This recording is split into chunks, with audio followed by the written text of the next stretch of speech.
你的設備需要維修嗎？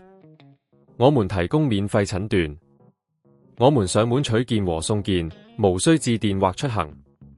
維修前先發送報價，你確認後才繼續。簡單、透明、專業。連結在簡介裏。Lenovo ThinkPad 系列以其穩定性和耐用性聞名，但隨着時間的推移，維護這部機器係非常重要嘅。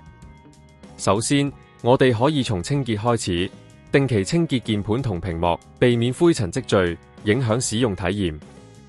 用微濕嘅布輕輕擦拭，注意唔好用過多水。第二，定期檢查硬碟空間同性能，可以使用內建嘅硬碟檢查工具，確保硬碟運行正常，避免因為空間不足而影響系統速度。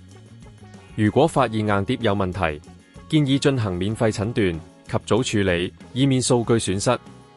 第三，更新驅動程式同系統，保持系統同驅動程式為最新版本，能提高安全性同性能。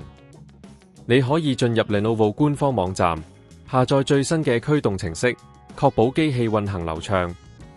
此外，定期進行系統清理，刪除不必要嘅應用程序同文件，可以釋放系統資源，提升運行效率。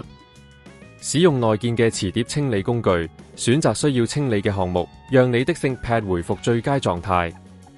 如果你發現電池使用時間減少，可以考慮更換電池。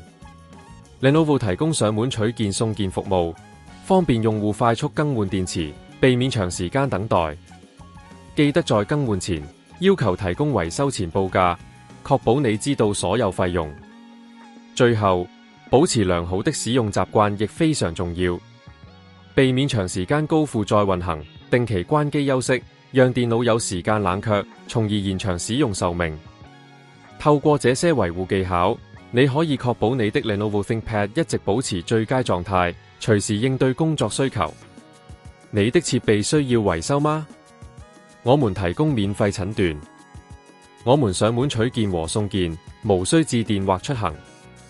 維修前先發送報價，你確認後才繼續。